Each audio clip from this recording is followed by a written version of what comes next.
ready to get fired up. Today we are taking a deep dive into the mind of Thomas Paine, the revolutionary writer who dared to challenge the powers that be. And his words, oh man, they still resonate today, don't they? We're talking about government, about justice, about what it truly means to build a fair society. It's pretty wild how this guy from the 1700s can speak so directly to the problems we're facing right now. It's almost like he was time traveling or something. Okay, so let's back up for a second.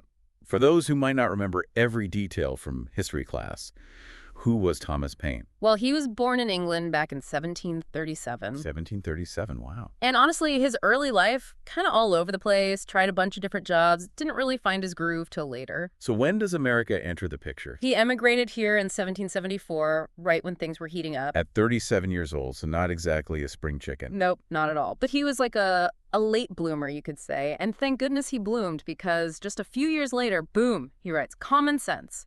Ah, Common Sense. Yeah. His masterpiece. The pamphlet that lit the fuse of the American Revolution. It was explosive, really. Paine just laid it all out there, argued that monarchy was a fundamentally flawed system. Imagine the guts it took to say that back then. I mean, he was basically calling for the overthrow of the king. It wasn't just some polite disagreement, was it? Oh, no, no, no. He compared hereditary monarchy to original sin. Said the whole system was rotten to its core. Talk about a mic drop moment in the 1700s. So bold, so provocative. But, he wasn't all about grand philosophical statements. He also got down to brass tacks, gave people practical reasons to break away from Britain. Right. He pointed out, just how ridiculous it was for this tiny little island to be ruling a vast continent. An island ruling a continent, it does sound kind of crazy when you put it like that. And he was really worried about America getting dragged into all of Britain's wars. Which, historically speaking, not a bad call, right? Yeah, spot on. He was like, America, you can do so much better. You can build a system based on reason, a government where people have a say. Mm-hmm. That idea that America could create something better, something new. It's so powerful. Mm-hmm. And honestly, it makes me think about the debates we're still having today about the role of government. Absolutely. Think about the arguments around social safety nets or how much we should regulate big business. It's like echoes of Paine are still bouncing around in those conversations. So he was basically saying, hey, if the government isn't working for the people, then the people have the right to change it. That's the heart of it, and that's what made Common Sense such a smash hit. It sold over 100,000 copies in just a few months. In the 1700s, that was like going mega viral. It was like the viral tweet of its day. Totally. And this idea of creating a just and equitable society, it becomes the central theme of his later work, Rights of Man. Right. Yeah, Rights of Man is like the sequel where he really fleshes out his vision. He wrote it in response to Edmund Burke, this conservative thinker who had criticized the French Revolution. Oh, so this was like a philosophical showdown, a battle of ideas? You could say that? Paine was like, hold up, let me tell you why revolution is sometimes absolutely necessary, and let me paint you a picture of what a truly just world could look like. Okay, so in Rights of Man, he really gets into the nitty-gritty of how to build a better world. And one of the key things he talks about is this distinction between natural rights and civil rights. Yeah, that's huge. He was making this crucial point that, okay, there are certain rights we have simply by being human, and then there are rights that society creates and protects through its laws and institutions. Which is super relevant, right? Think about all the conversations happening right now about human rights and social justice. Those ideas are right at the heart of those debates. Absolutely.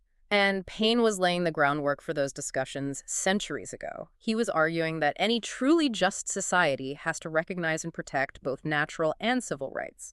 And he believed that representative democracy was the best way to do that. So he wasn't just like a revolutionary firebrand. He was also a deep thinker about how to actually create a fair and functioning government. Absolutely. And that led him to take a pretty hard look at the English system of his time. He was super critical of the way that wealth and titles were used to keep power in the hands of a very select few. And let's be real, he didn't mince words when it came to criticizing those in power, did he? Oh, no, he was a master of the takedown. Check out this line. It is the republican and not the monarchical part of the Constitution of England which Englishmen glory in. Just like he's saying, hey, you guys are celebrating the wrong parts of your system. Look at the stuff that actually represents the people. Exactly. He was trying to get people to think critically, to see the flaws in the systems they were living under. And honestly, we could all use a little bit of that Paine-style critical thinking today, don't you think? I think that's a great place to pause for now. We've covered a lot of ground, but there's so much more to explore. And this is where Paine really gets down to the nuts and bolts. Like, how do you actually build a just world, right? Hmm. He wasn't satisfied just critiquing the system. Hmm. He wanted to offer solutions. And man, some of these ideas were pretty radical, even for the 1700s. Okay, lay it on me. What did he have in mind? Well, he was a big believer in progressive taxation. You know, the more money you make, the higher percentage of taxes you pay. Yeah. And his reasoning, really interesting, he saw it as a way to redistribute wealth, to weaken the grip of inherited power, and, free up resources for social programs that would lift everyone up. So basically, he was saying, let's use the tax system to create a more level playing field. Exactly. And remember, this is back in a time when the gap between rich and poor was even more extreme than it is today. So suggesting something like progressive taxation, that was a pretty bold move. I can only imagine the uproar that must have caused among the wealthy elite. Oh, I'm sure they weren't thrilled. But Paine was deeply committed to this idea that a truly just society takes care of its most vulnerable members. He even went so far as to advocate for direct payments to poor families to help them raise their children and break the cycle of poverty. Wow. So he was like centuries ahead of the curve on ideas like universal basic income. It really is striking, isn't it? And he didn't stop there. He also proposed creating a national fund to support the elderly, ensure they had dignity and security in their later years. It sounds like he was laying the groundwork for what we now know as Social Security. It's remarkable how many of his ideas foreshadow these modern debates. We're still arguing about the role of government in providing a safety net, about how to balance individual responsibility with collective well-being. It's like we're still grappling with the same fundamental questions that Paine was wrestling with centuries ago. And that's what makes his work so enduringly relevant. He forces us to confront these questions head on and to think critically about how we want to structure our society.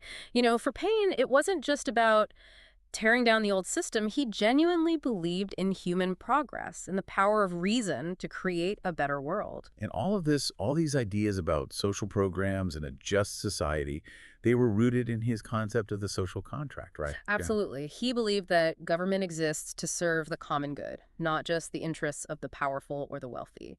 And he saw concentrated wealth at the top as a recipe for instability and injustice. Which, looking around at the world today, feels pretty prescient, doesn't it? It does, doesn't it? He was very concerned about the corrosive effects of inequality and how it undermines the foundations of a truly just society. He believed that government had a responsibility to address these issues directly, to create policies that promote fairness and opportunity for all. So, okay, we've got Paine critiquing monarchy, arguing for representative democracy, proposing some pretty radical social programs.